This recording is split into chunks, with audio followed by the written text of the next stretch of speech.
Hey there, Bear Club! At the Mama Bear Initiative, we explore how to protect ourselves so we can protect our cubs, the people who depend on us.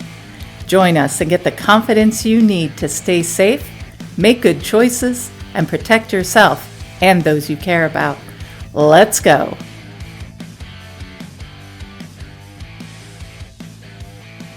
Hello, and welcome back to the Mama Bear Initiative podcast. I'm Stephanie Dunham. I'm Evelyn Mason. I'm Rochelle Knapp. Yeah, it's our second episode. Mm-hmm. And we are going to talk about triggers today. Not gun triggers, though. Not. No. No, we're going to talk about PTSD triggers. Haha.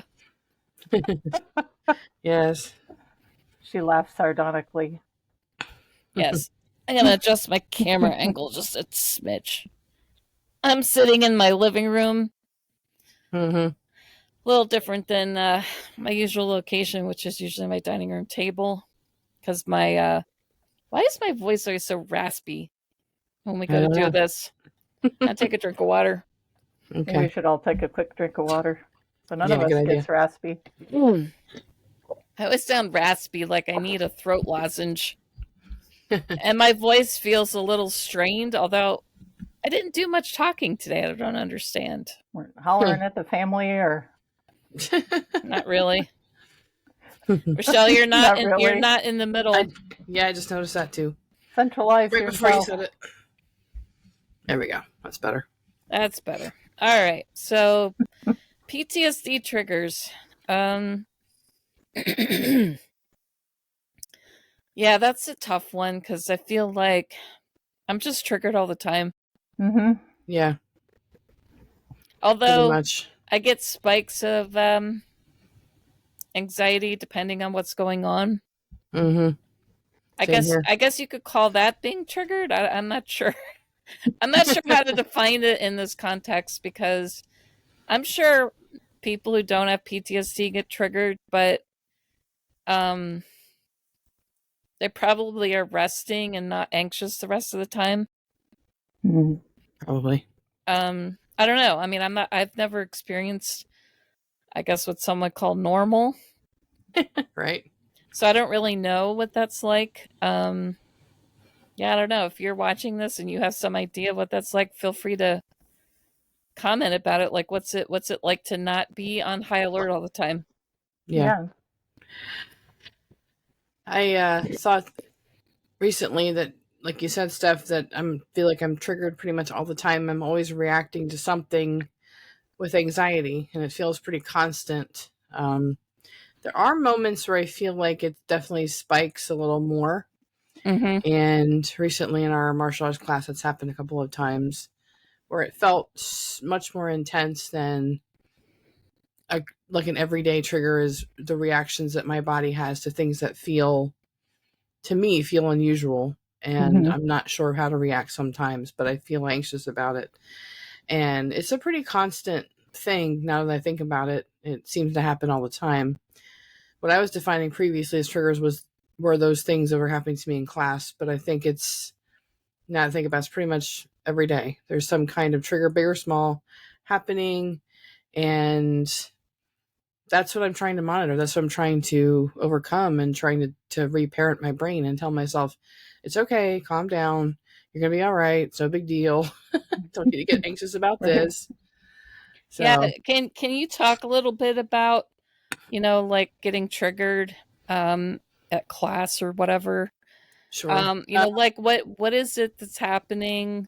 What is it that you're feeling? And if you have like a way to calm down, what do you do? Sure.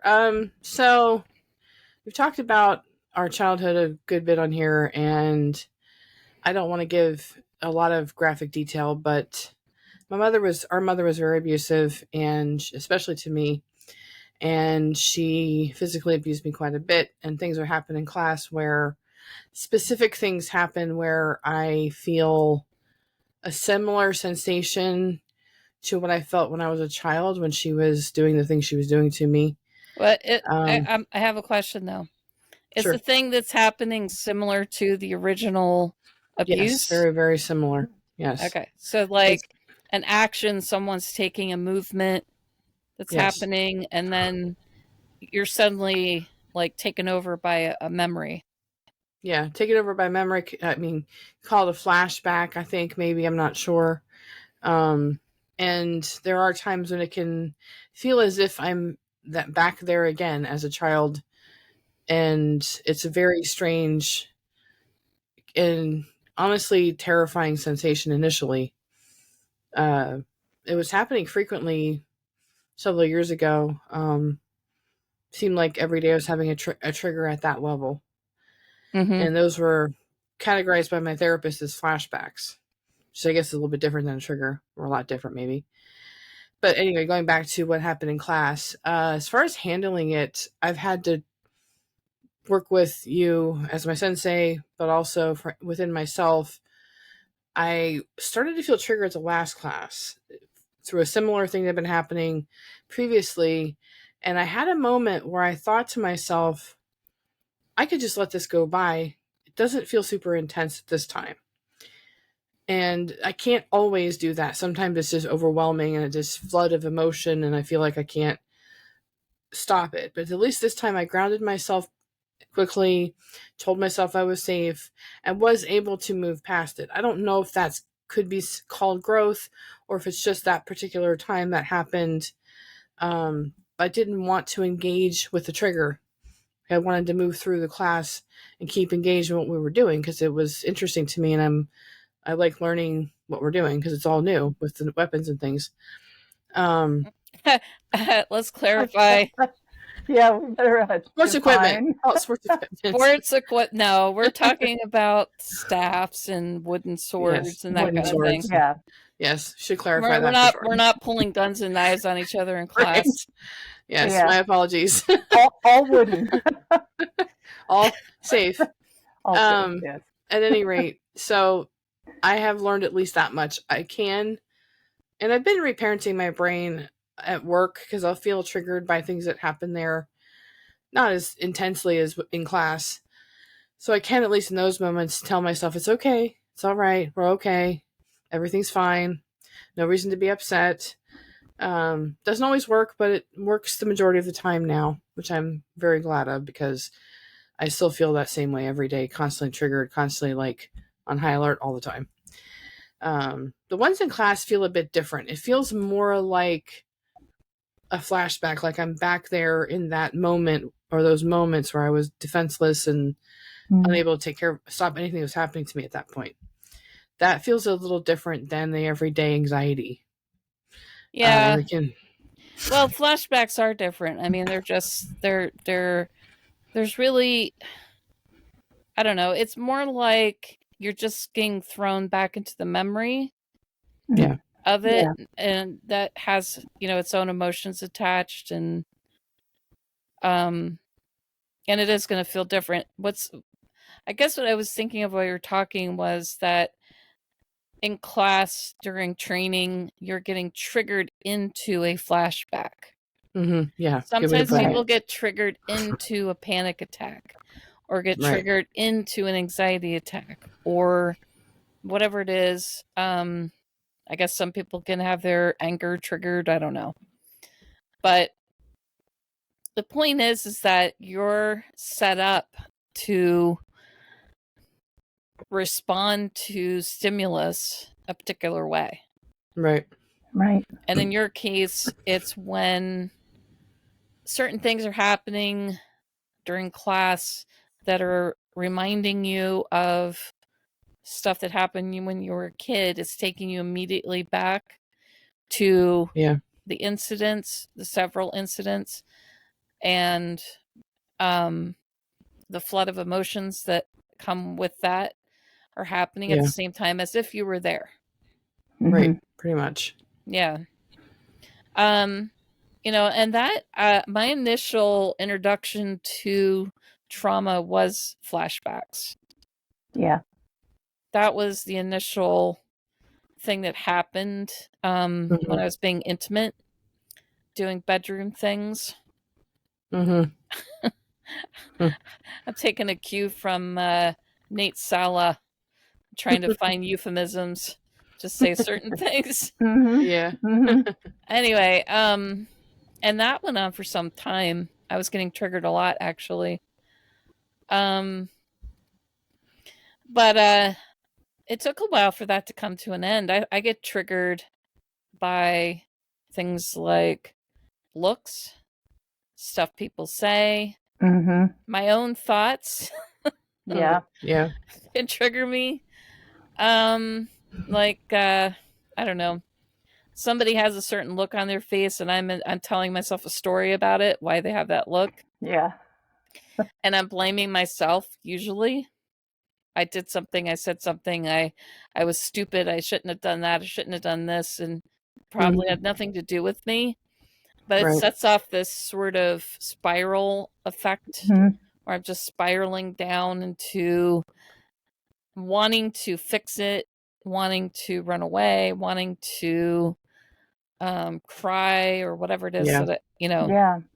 that's the PTSD flashbacks. I haven't had those in quite some time. Although recently I had a massage. It was a deep tissue massage for some physical pain, and during the time which the person was working on my shoulder, it was kind of intensely painful Mm-hmm. what she was doing, which is good because that means that she was getting into the problem. Yeah. Mhm. But I actually had a PTSD flashback. Mm-hmm. Mm. I wasn't expecting that. Now, it didn't affect me quite as deeply as far as like I had a flashback. It didn't quite affect me quite as deeply. It was brief. It was over with. Although now I feel like I have to kind of think about it, figure it out. Mhm. But I was surprised because I wasn't. I mean, it's good that the person's trauma informed. I picked that person specifically for that reason Mm-hmm. Yeah. because I'm having somebody touch my body and cause pain. It's good that it was with somebody who understands what I'm feeling. Yeah. Because the other option I was offered was a sports therapy massage or sports massage therapist. And the way that the one I worked with a couple weeks ago put it, their mission is to search and destroy. They're not necessarily like Nice. the problems in your body that's causing you pain. Like Yeah. find the knot, destroy it. You know. It's like a video game. Yeah. That's Well, like a video game. they're not necessarily interested in like if I'm like, oh my god, that's triggering me. Like they don't know what to do about that. They're like, Yeah. let's destroy it some more. Right. So I waited the month to get that specific person for that reason because Mm-hmm. she knew what I would mean if I said I'm getting triggered. Right. But triggering goes on all day, every day for me in various ways, and I feel like I'm playing a game of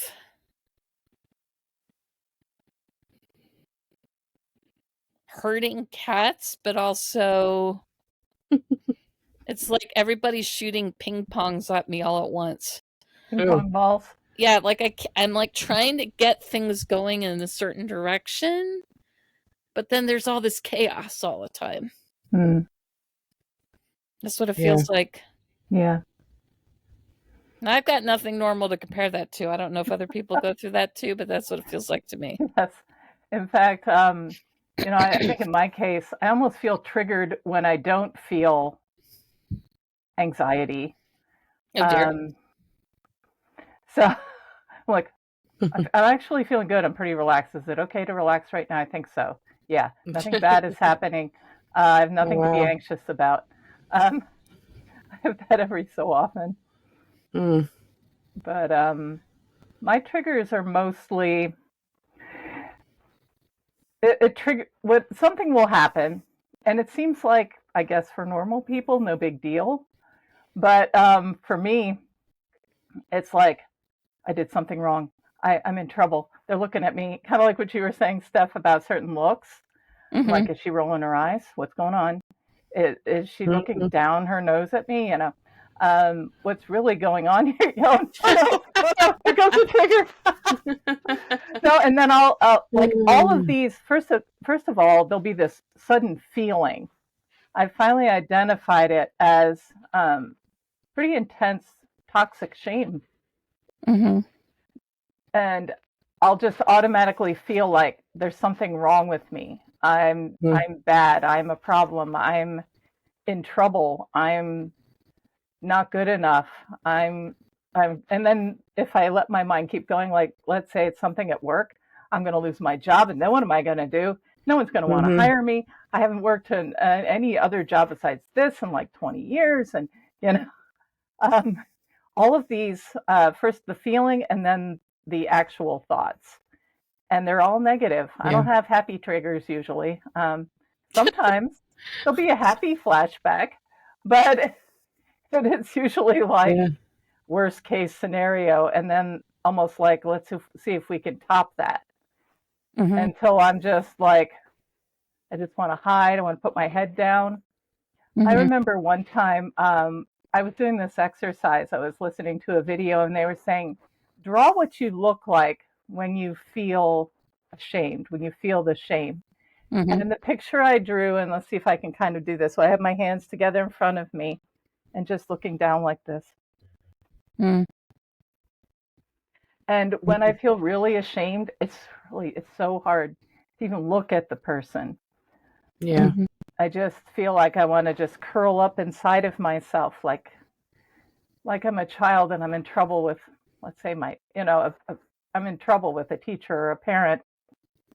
Yeah. And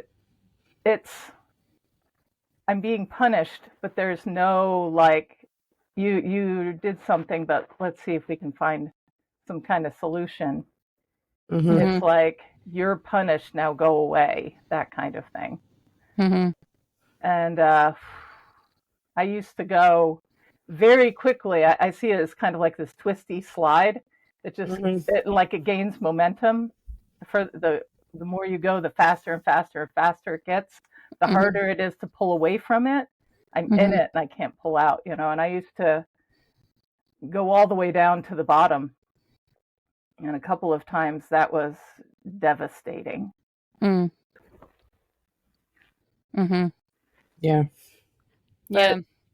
But lately, I think being able to realize what it is while it's happening, and then to also realize I can stop it. I don't have to get all the way on this thing.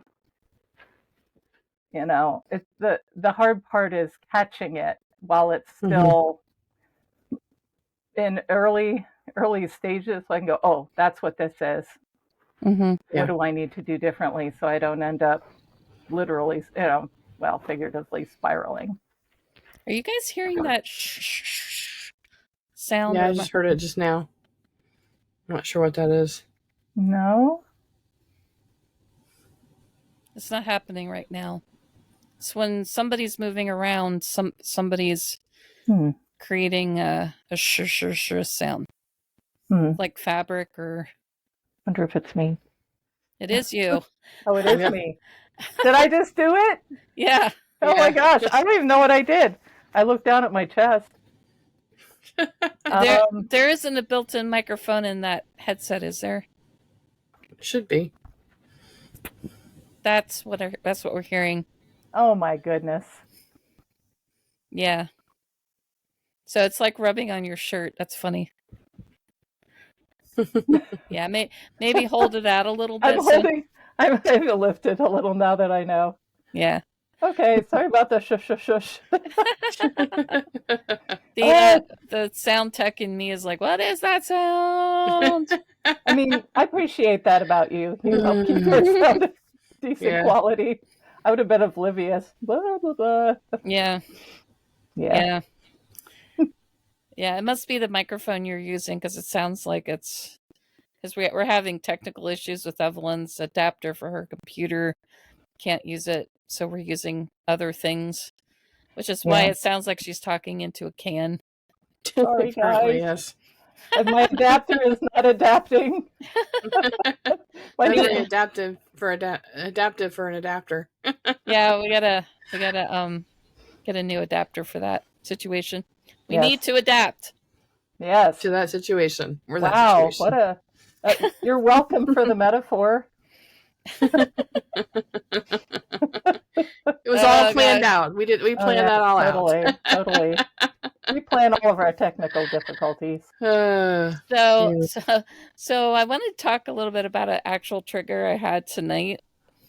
I just realized that something that happens sometimes when there's like a deadline for me to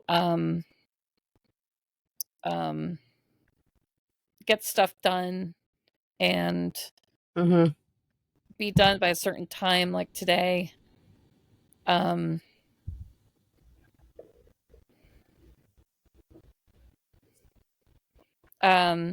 be done by, like by a certain time, and make sure that there's enough time to eat and enough time to do everything and be ready by a certain time to get on here. So I'm in a zone and I've got things under control for the most part, and I've got things planned out, and I'm going in a certain direction, and somebody comes in and asks me if I need help. And almost inevitably when that's going on, I get triggered and I feel like, go away, you're interrupting me, leave me alone. Interrupting my flow. I don't need help. Don't keep asking me if I need help. Don't come back asking me if I need help. Just go away. That's how I feel. But it's almost always the same feeling. Like, and I feel kind of mean, but also like, this is what I said. Please just leave me alone. But I feel triggered by being interrupted, being asked. Is that you, Rochelle? Something fell. Not too hard, just fell. It's all right. I fixed it.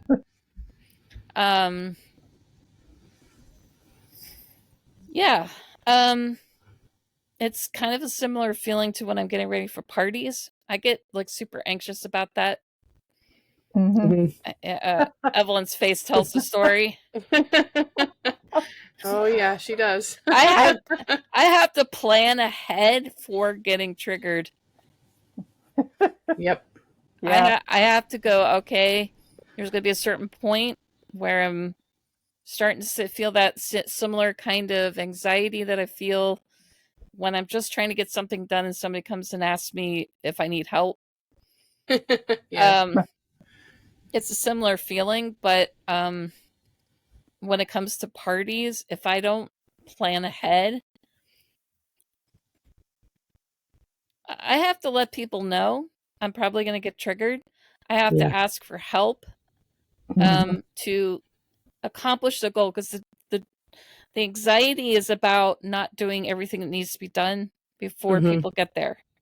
And I think there's a little bit of perfectionism. That things aren't perfect. And I have had to work at letting things go and asking for help.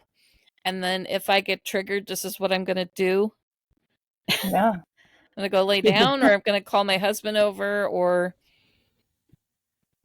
and almost inevitably every time that goes on. So and I'm sorry. And I think Evelyn, and I think Rochelle, you've also experienced this, like parties happening, we're getting ready, I'm in the kitchen, somebody comes in, starts asking questions, like, don't ask me questions right now. Oh yeah. Yep. I have a specific example about that. Pretty much word for word. Yeah. So do you struggle with asking for help, or I'm not exactly clear on what the trigger is? Do you want to do it all yourself, or like, are you just... I think something I learned from our mother is to be a bit of a martyr about it. Okay. I have to do everything. It has to be perfect. There's expectations I can't meet, but I have to do it all by myself. Mm-hmm. And like I said, I've been working to reduce that whole thing. Yeah. Like planning for it ahead of time, talking to people that's probably going to come up. What are we going to do if this happens? Also, actually having a plan of action and giving people a list and saying these are all the things that need to be done. Yes. Yes. Yeah. And then just not controlling everything. Yeah. It's helpful, but I still find myself after all these years, because I've been married 23 years now. So for most of 25 years, it's been the same. Mm-hmm. Except that I've gotten a little bit better at managing it and not being such not being such a I'll have to bleep myself later. Not being such a jerk about it. Can you cut that part out? I'll bleep it. I'll bleep it. Yeah. I was helping you the last time you had a party. I remember offering myself to help. I was like, can I help you? Like, yeah. And I remember you did make a list, and I was really glad for it, because if I'm going to help, I like to be, pointed in a direction, and here we go. And I knew that I was being helpful, but I could also see, like, even though you were doing the things, it was still difficult.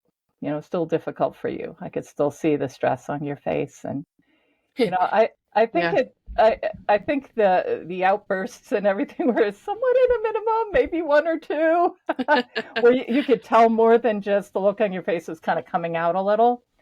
But compared to some of the things you've told me, and that's why I was a little nervous going in.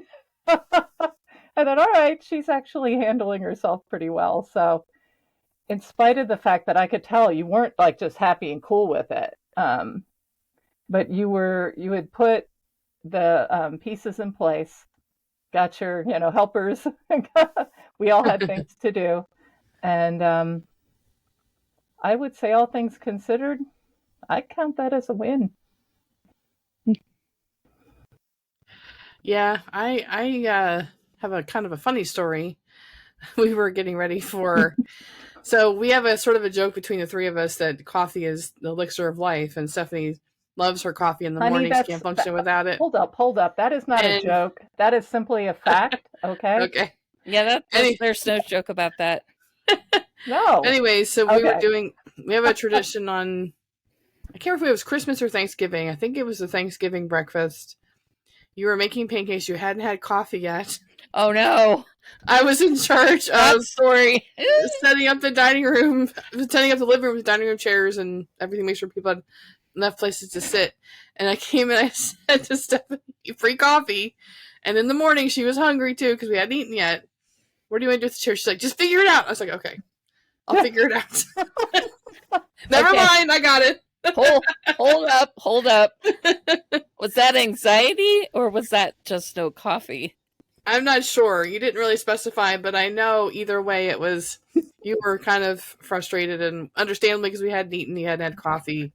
I totally get that. Like, well, this past post-Thanksgiving breakfast, I made sure I had coffee. Yeah, at the time. I still had the pumpkin latte that my son makes, just not as much. Yeah. I just had I had like a smaller amount of my usual because I'm like a 24-ounce coffee kind of girl. Mm-hmm. But it was still a far cry from previous years. So it was still. I planned ahead. See, yeah, she did. So when you're going to manage your triggers, especially pre-coffee, make sure pre-coffee, as in like the day before or and some other point, have your game plan ready to begin with the coffee. Yeah.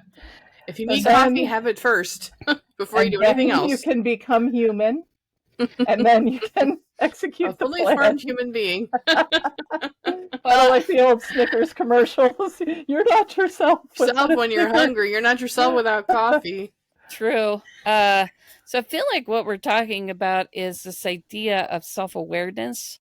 Yeah. Like we're talking about, because a lot, I think 90% of trauma recovery is just self-awareness.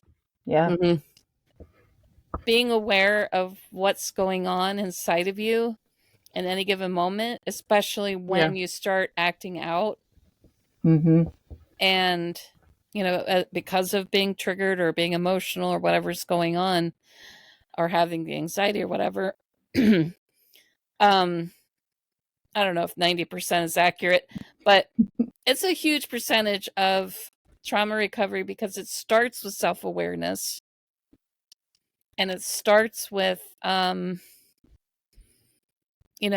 understanding that it's probably going to happen.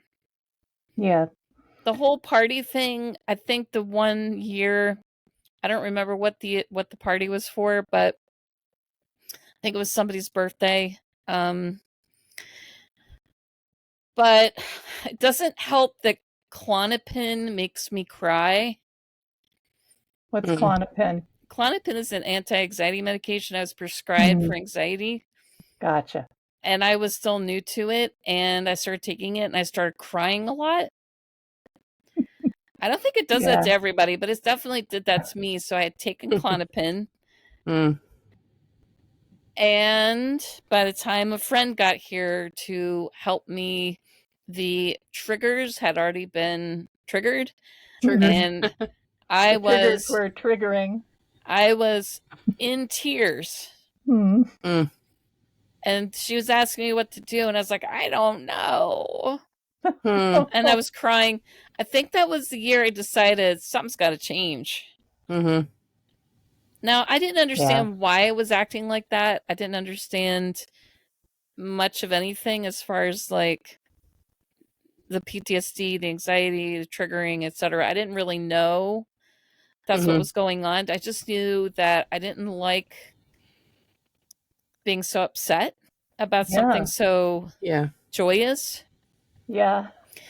And so then that's when I started like, okay, I'm probably going to get upset next time I plan a party. And I started working towards having some kind of a plan about it and starting to, figure out a way to manage things in a way that was productive and didn't bring other people down, and where I wasn't being a jerk. And although Steven's or my son's graduation party, by the time I'd already been fighting with my husband and being harassed about ice, and there's a whole bunch going on before we even got there. By the time I got there, people were like, what do you want us to do with this? I'm like, I don't care. I don't care. Just do whatever. I don't care. Yeah. You want to set the food table up in the middle? Go for it. I kind of was done. Yeah. Yeah. And I was trying to move on from the upset from earlier. I think that was a little different than what's normal, but yeah, so I feel like, it takes a little bit of work. Like you gotta be aware, but also you gotta start planning. Yeah. Therapy helps to deal with these things. Like, I don't think I was in therapy when my son graduated, but I was not in therapy at the time that I had that complete meltdown with the Klonopin. But I have been, for the past, I don't know, I guess it's been 2.5 years now, the same therapist. And we do talk about stuff like this. He's basically encouraging being aware, being and planning ahead and communicating. Communication. Yeah, that's huge. I think the idea that it's going to happen. I remember you talking to me about that, Steph, and I was like, I don't like that it's inevitable. I don't want it. I don't want it. But sometimes, reality kind of sucks. But saying, all right, it's inevitable. it's not just a, whoa, I got triggered. Huh, where'd that come from? But realizing, okay, this is going to happen. And I remember I was talking to my therapist, and she would give me all these strategies. Like we worked together, like figuring out what would work for me. And I had all these strategies, but I wasn't really ready for when the trigger actually hit. It was still hitting me out of the blue because I had the strategies, but I was kind of, I guess, still in denial, like thinking, well, maybe I won't actually need them, but I have them, just in case. Kind of like, the little box on the wall that, in case of fire, I'm not going to really, yeah, no, I do. And then realizing when it is a trigger. So I remember describing to both of you probably, at least one occasion where I would say, and I just felt like weird. I felt foggy headed. I felt like I wasn't even really in the room. And you guys are like, sounds like dissociation. It sounds like maybe you were triggered. And I'm like, is that what that is? Um, so there again, at the very beginning stages of recognizing a trigger, you suddenly feel strange, have a sudden memory, a sudden feeling that seems to just come in out of the blue, that it doesn't even necessarily have to do with anything in particular that's happening. But then, Right. as I'm in the early stages of realizing that, I'm like, well, I wonder what that was from. And to actually get curious and look at it, like, and lately I have my journal. I always have my journal handy. It's right here. I'll just sit down and write down, this is what I'm feeling, this is what I'm thinking in this moment, because I know it's not really related necessarily to the fact that somebody at work said, I think your method might have some pitfalls in it. Suddenly I'm on this shame spiral. Well, what the heck, She's just trying to be helpful and constructive, and I'm thinking I suck, So, and realizing, like I was describing earlier about that feeling that I get, and go, oh yeah, my shame has been triggered. Now what is it? What's going on here? And increasing that self-awareness instead of going, well, that was weird. Let me watch a cat video and feel better. Yeah. So this past weekend, as you guys are well aware, I managed to pass through my pre-test for my upcoming test for our martial art. And it's been a long time coming. Literally, it's been 3 years or more. A lot of struggle and pushing through and just keeping going, which is something I've never done before. Yesterday, I've been dealing with anger coming up because of my trauma. And yesterday, I made this sort of connective thought with a video that I watched that Stephanie put in our mutual chat. And it was basically about, now I forgot what I was going to say. Dang it. Welcome to ADHD. Welcome to your 50s. We're all in our 50s. Anyways. Fabulous 50s. Yes. It was talking about living in your limbic brain versus living in your cortex and changing your habits. And I've done that through this martial art to some degree. I've had to really push myself to do something that's very difficult to do for me. And other things I've done other things as well. And I told Stephanie yesterday, none of it felt real to me, which made me angry at our mother for taking away my sense of self, my sense of who I am, because I don't really know who I am yet at almost 52. And all of that was ripped away from me as a child because I was literally in survival mode from birth until my 30s, and even beyond that after she passed away. And so nothing I accomplish very little I accomplish feels real to me. And that's some really major imposter syndrome. But I was definitely triggered by that. It triggered something good, though. Feeling those feelings of rage and anger towards something that's unconscionable is a good thing. But it was this sort of intense feeling of like overwhelmingness and all these memory floods and flashbacks and everything just came. It wasn't like a solid memory. It was like just that sensation of like what I should have felt back then, which was squashed by what was happening to me. And it felt violent, which is a very new feeling for me in terms of feeling anger. What you felt yesterday felt violent? Yeah, it felt very violent to me. Right. But in the sense of like, this should have happened then. This is what should have happened, but it didn't happen then because of circumstances. And being a child, you know, we logic it away by blaming ourselves generally because we don't have any other alternative. We don't know enough to know it's actually their fault. They're actually hurting us. They're actually doing something awful to us. And I was triggered pretty much the rest of the day, just feeling that constant feeling of like overwhelming feelings of anger and like rage and like, how dare you, and what did you, why did you do this to me? Which I know I'll never have that question answered other than what I know about our mother. And we watched a movie that was about a guy who basically goes through this really intense, difficult time and comes out of it a different person and basically like perseveres through a very impossible circumstance. And I thought about that today at work, and I'm like, I've kind of done the same thing. Because where I started as a martial artist and where I am now are very different. And that felt real to me for the first time. I was able to feel the realness of that because I went to class, I sweated through everything, I made my body conform to the things I had to learn. I did all that. And that for the first time actually felt real to me. And I count that as a win for that reason, because even though the triggers are pretty constant and the anger feels scary and violent, it's supposed to feel that way. It's supposed to be that way. And it's hard to even say that out loud because I want to be passive and just forget about it, but I can't. I can't forget. I can't let it go anymore because I would rather be connected to myself and angry than not at this point.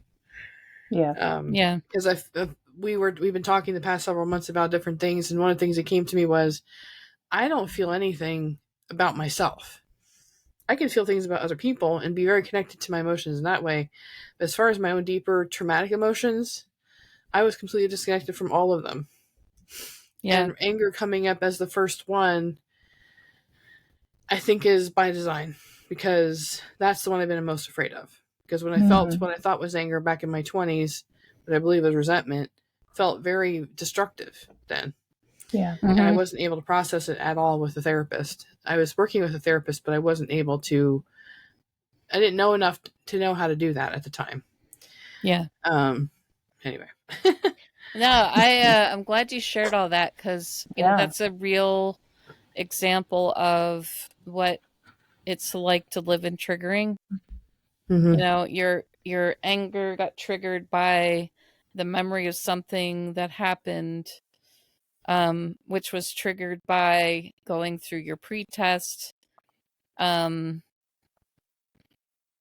the way, as your teacher, I can say definitively what you did on Saturday was real.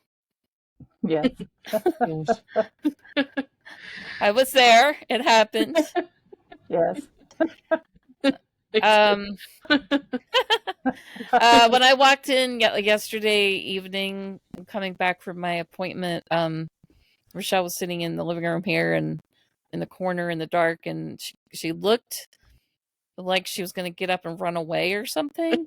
And I was like, "Are you okay?" And that's when she started telling me about all the anger. And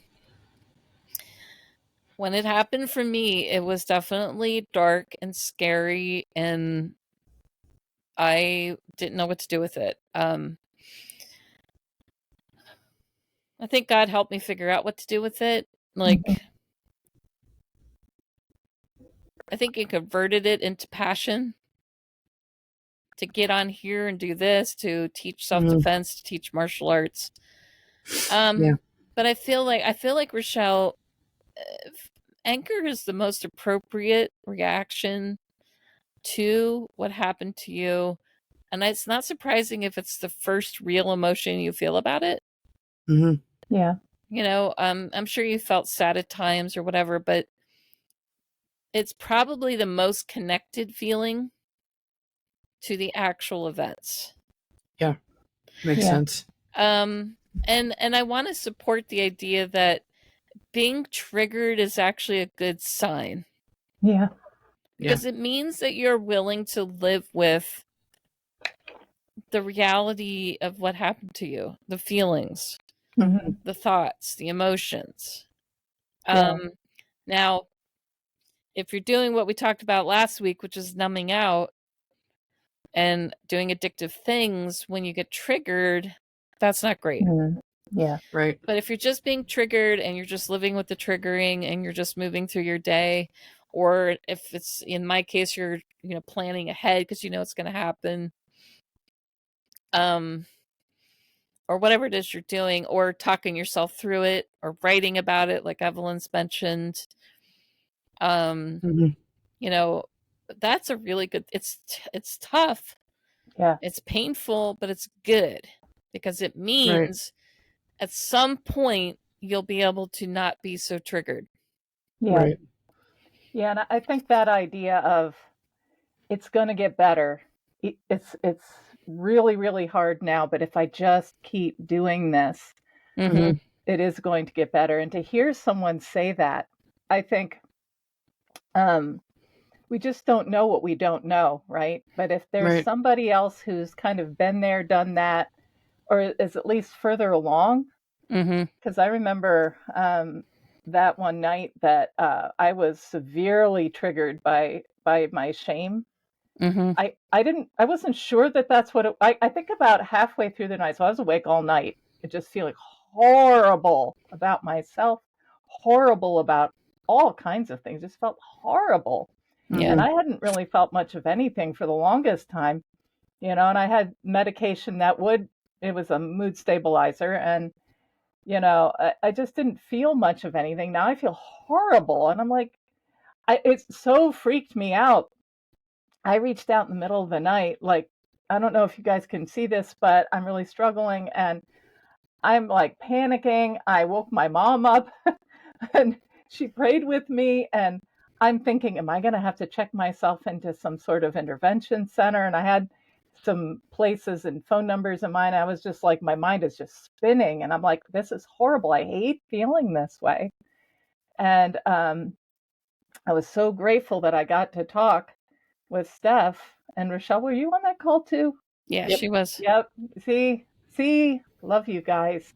But Steph said, this may sound strange. And I'm like, yeah, what? And she goes, I'm actually encouraged by this. I think this is a good thing. And I was like, what? What? I don't think you have to turn yourself into an intervention center. I don't think you're losing your mind, because that's what I was afraid of. And I still felt awful, but I felt a whole lot better. Why? It was cast completely differently. It wasn't something I have to hurry up and fix this. It's going to kill me and I'm going to lose my mind. But I was feeling intensely, but it was good. I was like, what? This is good. And I mean, it changed everything. Yeah. I thought feeling bad can be good. What? I know. It's such a paradox. Yeah. Good could be painful. It can hurt. It can hurt. Yeah. And those who, like us, who have been severely traumatized, they're trying to avoid, and whatever they're doing, don't understand that idea. That avoidance just makes it worse. I remember when I was going to college and somebody said something in one of the questions in the class that was the first time I'd ever heard this, where they said, trauma stays with you. It does not go away. And that's the first time I'd ever heard that idea in my life. I was in my 30s. And I was like, what does that even mean? Like, what do you mean it doesn't go away? Then I started to see that. I started to see people with mental illness. I started to see it in myself. And I started to understand that it manifests itself in many, many ways. But it does not go away. It's going to be there for the rest of your life. You have to deal with it at some point. You can't just ignore it. Right. So the idea that what feels bad is actually good is such a backwards paradox. Like Steph said, it's a paradox. Because we think we should avoid pain, but in reality, the only way to do it is to go through it. The only way to get there is to get through it. Is like the guy in the movie last night. Only thing he could do was go and do the job. And Rochelle, save the world. Rochelle's talking about The Edge of Tomorrow with Tom Cruise. Oh, I love that movie. The ending really got me. I've seen it before, but I didn't really grasp the concept behind it. But the ending, when he was the only one who knew, just really got me. Like, that was enough for him to be satisfied with what happened, because he saved the world, but no one else knew but him, because he got the whatever in his body again and reset the day, all the way back to him being on the helicopter. Like, that was crazy. Recommend. The transformation from absolutely a coward to dying to save the world. Literally, for over a year, I think it was. I don't know how many times he died, but it was a lot. Well, I'm referring to the last one where he is in the Louvre and he's, floating or swimming down to the big creature and drops the grenades, and I'm referring to that death, because that was it. Like, he knew that was it. Like, but he was willing to do it. That's the crazy part. And sacrifice. If we're going to use that as an analogy for what we're talking about, I like to think of it in terms of how much of your comfort are you willing to sacrifice for the sake of your healing. Because not that I don't feel like traumatized people are cowards. I don't feel that at all. But we definitely are frightened of our pain. Yes, for sure. And being willing to sacrifice and to grow and to learn and to train and to seek help and to reach out and communicate and do all the things that we're being told to do takes a lot of time and a lot of trying and a lot of courage, to the point where at some point you get to a place where you're just willing to do whatever it takes. Yeah. That hiding and masking and numbing out just isn't good enough anymore. Yeah. And I think what can be so helpful is when you can get these little wins. Like, there's a certain, I think, virtue to just doing it because it's the right thing to do. But, isn't it encouraging to see some light? Like, wait, that worked. Like, with an experience I had recently where this was I don't know, timey-wimey thing. I guess it was Friday. I had an experience where my shame was triggered, and I had all these thoughts about it, and it hit. And I had mentioned it, how it feels, and just to recognize, wait, I know what this is. What should I do about it? What's true? And then to go back, and I didn't want to bring it up again with the person. They were like, we can talk about it later. And I'm like, I'm getting ready to leave for the day, but I have a little bit of time to go ahead and ask instead of, I hope they don't bring it up, We go ahead and ask. And when I asked, after I had gotten myself, settled in and everything, when the person told me, actually, just keep doing what you're doing. And I thought, I was able to keep myself from a complete downward spiral. And when she said that, when this, person said that, I thought, I had like good feelings coming in. And I thought that doesn't usually happen. Usually it's more just imposter, like, well, if she actually knew, they wouldn't say that. But I was like, well, what's true here? And instead of going into some sort of weird trigger, like, well, they don't really know, instead I was able to receive that as a positive. Yeah. And to be able to receive a positive without putting a bunch of baggage on it, or undercutting it and saying, well, they can't have said a good thing about me because I suck, To actually go, you know what, maybe I am capable. Maybe I am doing a good job. Maybe I am capable, Maybe I do belong here. Maybe I'm providing something new. And a flood of those feelings came in and those thoughts. And I was like, wow. That's new. Yeah, this Yeah. brand new, like 3 days ago, brand new. Yeah. I thought, this is great to think that, and I wasn't looking for it. I wasn't expecting it. My idea was I'm going to just, I'm going to recognize the trigger. I'm going to do what I need to do. I'm going to communicate to the people around me whatever I need to say. I'm doing the work. Yeah. But to have something good come in, Mm-hmm. Well, that's because you've allowed yourself to feel your feelings. And I think that's, we allow allow ourselves to feel pain, then the good stuff can come in. When we try to wall things off, we're keeping the good stuff out. Yeah. And the bad stuff in, and we won't allow them to intermingle. And that's why it's so hard to do this without allowing yourself to feel the pain. Mm-hmm. And isn't it ironic that so I can speak for myself, I put up the wall so I wouldn't feel the pain. Instead, I walled the pain in and couldn't get the good, healthy stuff in. Yeah. I was thinking toxic mess. Right. I was thinking back to my 20s when I was living alone and just right in the pit of avoidance. I worked a job. I had my own apartment. I didn't clean it. I was numbing out all the time. Nothing drastic like drugs or anything like that, but eating a lot and like just not taking care of myself at all, doing the absolute bare minimum. And I realized that I was just so unhappy then, even though I was doing all the things, all the indulgent things I wanted to do. No one was there to watch me or look out for me or anything like that. And was just the worst time of my life because the pain was all still there. It wasn't going away, but I was numbing out so much that I didn't know what to do and was incredibly unhappy. And now I'm busier than ever, doing hard things, and I'm happy.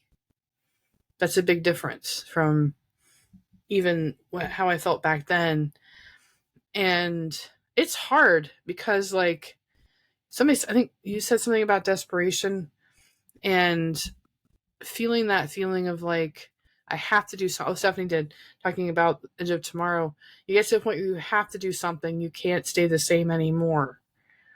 And with the martial art, I decided this year to work with our trainer friend Mike and get my body to be better as good as I can get it, and continue to work with him, not just for the martial art, but that's one of the main motivators. Because it gets to that point where I just had to do something else. I had to try something different. I had to step out of my comfort zone a bit more and do harder things for myself. And man, is it hard to get up when you're exhausted and go to class twice a week, 3 times a week, really. And it's tough every week to do that, but I wouldn't not do it because I love it.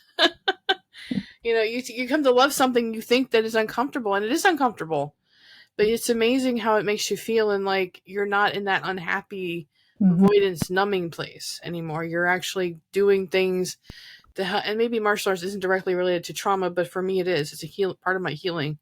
Yeah. And man, I tell you, it's such a difference of how I felt back then, indulging in everything, and how I feel now. Yeah. I'm trying to change the indulgences. Yeah.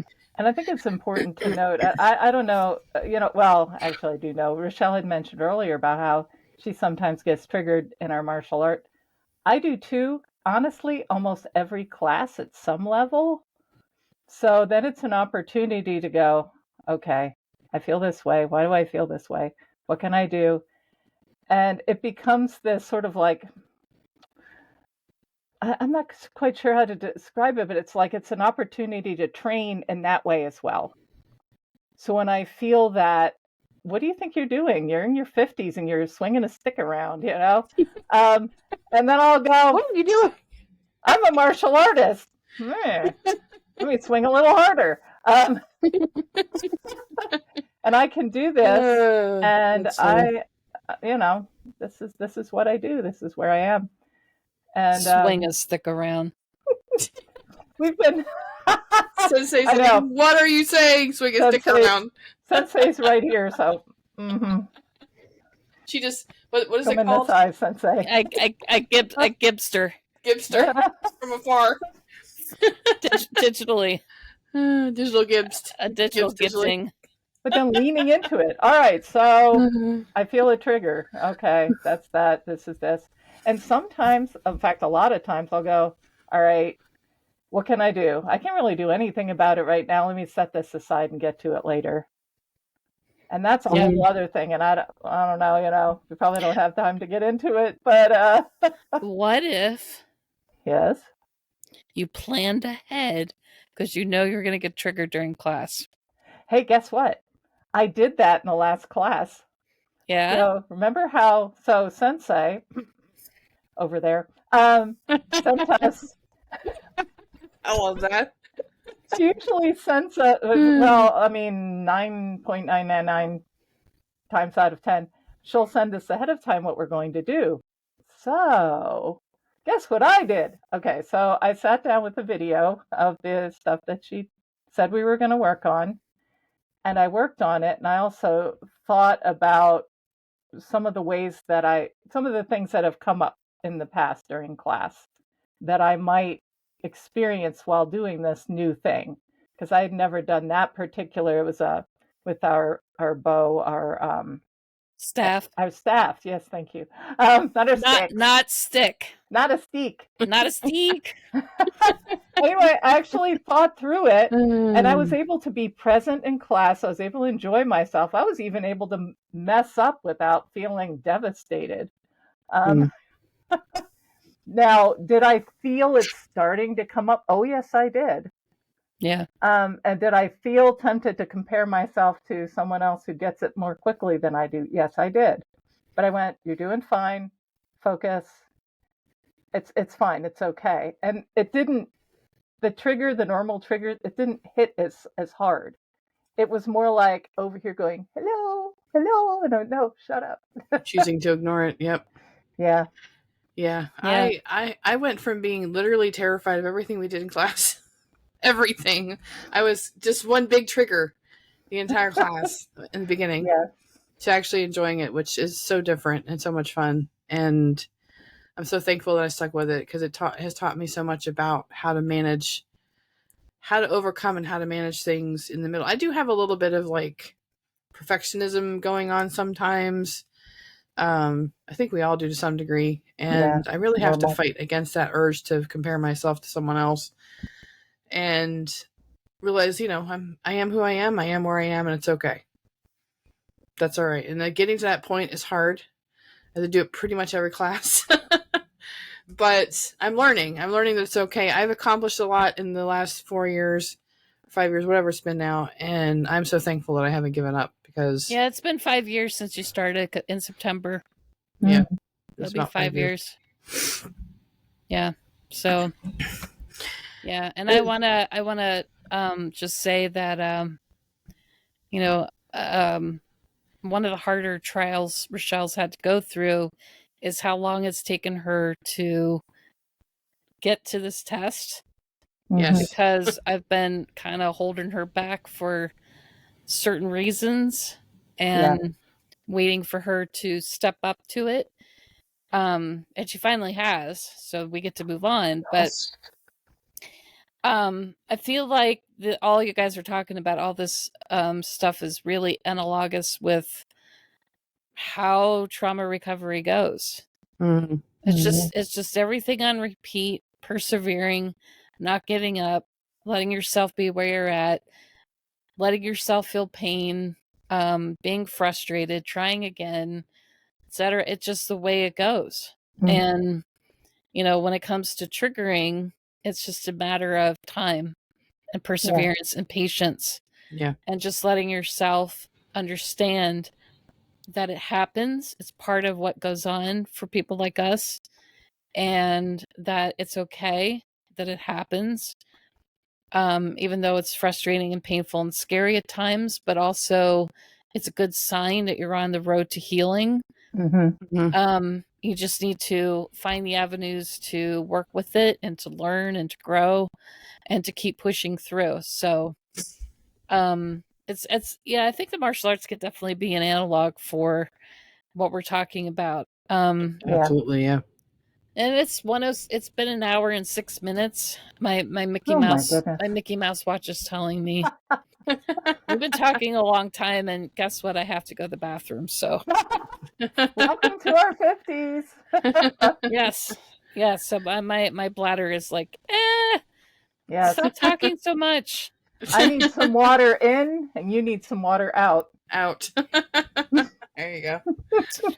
Okay, well, anyway, On that if you're note. listening, if you're listening to this podcast and you've gotten something out of it and you feel like it's helpful to someone, please pass it along. Yeah. Yes. Share it, like, subscribe to our podcast. Yeah. I don't have any fancy way of saying that. I don't have any animation to do it with. I don't know. You know what to do. We're so basic. So basic. We're basic girls. Yeah, basic but not mid. Oh, thank God for that. We're based and basic. We're not mid. Oh, goodness. All right. Well, I'm glad to have had this conversation with you, and I will talk to you guys later. Yeah. See you guys. Bye. Bye. Bye. We hope you enjoyed today's episode. Thanks so much for joining us as we discussed such an important topic. We hope you got some food for thought and encouragement to keep going and keep growing. See you later, Bear Club.